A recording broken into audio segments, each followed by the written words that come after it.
यहाँ पर पहला क्वेश्चन क्या कहता है, ए किसी कार्य को 9 दिन में तथा बी उसी कार्य को 18 दिन में कर सकता है। यदि दोनों एक साथ कार्य करें तो कार्य कितने दिन में पूरा हो जाएगा। चलिए यहाँ पर देखिए दो बंदे हैं, ए और बी। ए किसी कार्य को 9 दिन में पूरा कर सकता है, ओके।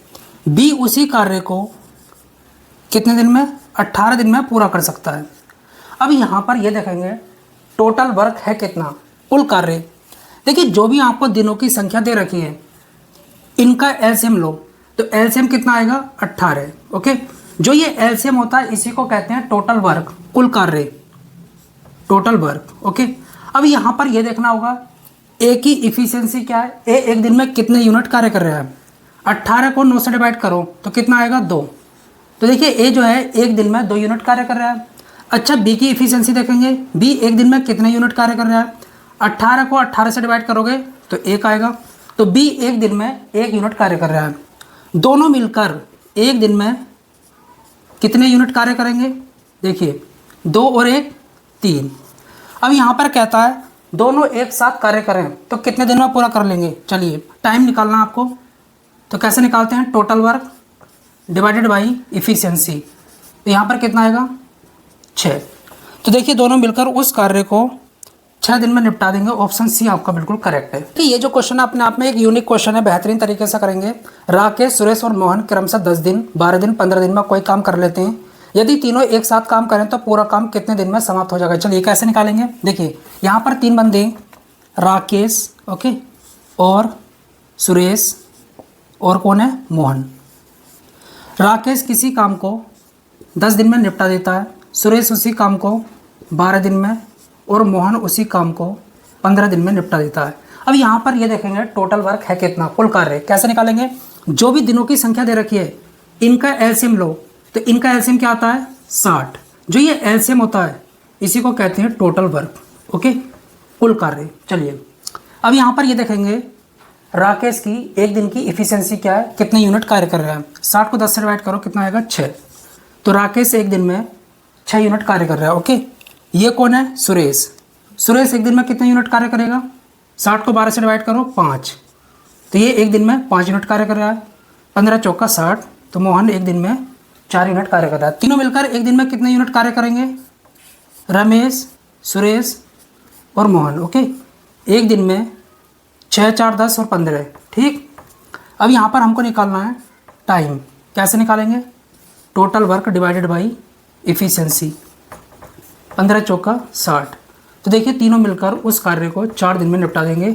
ऑप्शन आपका यहाँ पर ए बिल्कुल करेक्ट जाता है। यदि 21 चॉकलेट 5:2 के अनुपात में बांटी जाती हैं तो छोटे हिस्से में कितनी चॉकलेट होंगी। देखिए बहुत आसान क्वेश्चन है, कैसा करना होगा। यहाँ पर चॉकलेट किस अनुपात में बांटी जा रही हैं, 5:2 के अनुपात में बांटी जा रही हैं, ओके। इनका सम कितना है, अनुपात में चॉकलेट का सम कितना, जोड़ कितना है, 7। और एक्चुअल में कितनी चॉकलेट है, 21। 7 अनुपाते की वैल्यू कितनी होगी, 21। तो 1 अनुपाते की वैल्यू कितनी आएगी, 7 या 21। यहाँ पर कहता है छोटे हिस्से में कितनी चॉकलेट होंगी। छोटा अनुपात कौन सा है, 2। 1 अनुपात की वैल्यू कितनी है, 3। तो 3 दूनी 6। तो छोटे हिस्से में 6 चॉकलेट होंगी। ऑप्शन बी आपका बिल्कुल करेक्ट जाता है, ओके। ये जो क्वेश्चन है मोस्ट इंपॉर्टेंट क्वेश्चन है। किस तरीके से होगा, आपको यहाँ पर दे रखा है अनुपात और समानुपात। अनुपात का मतलब होता है डिवाइड, ओके, बटे, और समानुपात का मतलब होता है इक्वल, बराबर। तो देखिए इस क्वेश्चन को कैसे करेंगे, x की वैल्यू निकालनी है। इसको इस तरीके से लिख सकते हैं, x/16। मैंने आपको बताया अनुपात का मतलब होता है बटे, ओके, इस तरीके से। समानुपात का मतलब होता है बराबर। इसको इस तरीके से लिखेंगे, 63 डिवाइड में 36, ओके। x की वैल्यू निकालनी है, इसको ऊपर लेकर जाएंगे तो x = 63 मल्टीप्लाई 16 डिवाइड में कितना, 36। चलिए यहाँ पर किससे कट रहा है ये, 9 से।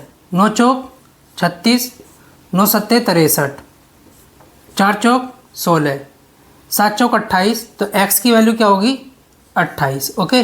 देखिए यहाँ पर आप 28 रखोगे तो ये वाली वैल्यू इस वाली वैल्यू के बराबर होगी। तो इस तरीके से हम क्वेश्चन को कर लेते हैं। तो यहाँ पर ऑप्शन आपका सी बिल्कुल करेक्ट जाता है। देखिए दोस्तों, ये जो क्वेश्चन है मोस्ट इंपॉर्टेंट क्वेश्चन है। किस तरीके से होगा, यदि 154 मीटर लंबी रस्सी 9:5 के अनुपात में विभाजित की जाती है तो छोटे टुकड़े की लंबाई मीटर में कितनी होगी। देखिए कैसा करना होगा, रस्सी को किस अनुपात में बांटा गया है, 9:5 के अनुपात में बांटा गया है। ओके, देखिए बड़ा टुकड़ा 9 अनुपात का है और छोटा टुकड़ा 5 अनुपात का है। ओके, इसकी वैल्यू हमसे पूछी है। इन दोनों का जोड़ कितना है, 14। ओके, तो अनुपात में रस्सी की लंबाई 14 अनुपात है और एक्चुअल में 154। तो 14 अनुपात की वैल्यू किसके बराबर होगी, 154 के। तो 1 अनुपात की वैल्यू निकालो, 154 को 14 से डिवाइड करो। ओके, तो यहाँ पर कितना आएगा, 14 14 14। तो 1 अनुपात की वैल्यू कितनी आई, 11। आपसे पूछा है छोटे टुकड़े की लंबाई क्या होगी। 1 अनुपात की वैल्यू कितनी है, 11। तो 5 अनुपात की वैल्यू कितनी होगी, 11 पंजे 55। तो छोटे टुकड़े की लंबाई मीटर में कितनी होगी, 55। ऑप्शन आपका यहाँ पर बी बिल्कुल करेक्ट जाता है। दोस्तों ये क्वेश्चन आपसे आरआरबी एनटीपीसी 2021 में पूछा गया है। यहाँ पर आपको एक संख्या दे रखी है और यह संख्या 9 से पूरी तरीके से विभाज्य है, 9 से पूरी तरीके से डिवाइड हो जाती है।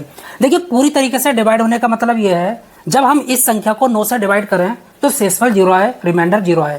तो ये कहता है x के प्लेस पर ऑप्शन से कौन सा अंक रखूं कि यह संख्या 9 से पूरी तरीके से डिवाइड हो जाए। चलिए, तो यहाँ पर हमको यह समझना होगा 9 की विभाज्यता का नियम क्या कहता है, 9 का डिविजिबिलिटी रूल क्या होता है। देखिए जो भी आपको संख्या दे रखी है उसके अंकों का योग अगर 9 से डिवाइड हो गया तो वो संख्या भी 9 से डिवाइड हो जाएगी। चलिए 7 5 12 और 4 16, 6 22 और 2 24, 24 प्लस x। ओके, तो ऑप्शन से कौन सा अंक x के प्लेस पर रखूं कि इसका योग 9 से डिवाइड हो जाए। चलिए, तो यहाँ पर 3 भी है, 24 प्लस 3 कितना होता है, 27। देखिए जैसे ही x के प्लेस पर 3 रखूंगा तो अंकों का योग 27 आएगा। 27 9 से डिवाइड हो जाता है, तो ये संख्या भी 9 से डिवाइड हो जाएगी। जैसे ही आप यहाँ पर 3 रखोगे तो रिमाइंडर 0 मिलेगा जब 9 से डिवाइड करोगे। तो ऑप्शन डी आपका बिल्कुल करेक्ट जाता है। तो x के प्लेस पर हमको 3 रखना होगा। ओके, अब देखिए एग्जाम में इस तरीके के क्वेश्चन भी पूछे जाते हैं। क्या कहता है, 5/4 प्राप्त करने के लिए 4/5 में कितना जोड़ना होगा। हम सेकंड्स में कर सकते हैं। देखिए ये कहता है 4/5 में क्या जोड़ूं, तो मैं एक काम करता हूँ, 4/5 में x जोड़ देता हूँ। क्या, x, और हमको कितना मिला, 5/4। ओके, 5/4। इसको इधर लेकर आओ तो x इज इक्वल टू 5/4, ये प्लस का इधर आकर माइनस का 4/5, इस तरीके से। चलिए सोल्व करिएगा। x इज इक्वल टू 5 चौक 20, 5 पंजे 25, 4 चौक 16, 25 में से 16 गए 9। तो देखिए 4/5 में 9/20 जोड़ूंगा तो हमको 5/4 मिलेगा। Left hand side right hand side के बराबर हो जाएगी। ऑप्शन सी आपका बिल्कुल करेक्ट है। दोस्तों ये जो क्वेश्चन है मोस्ट इंपॉर्टेंट क्वेश्चन है। किस तरीके से होगा, फ्रिज और टीवी की कीमत का अनुपात 5:3 है।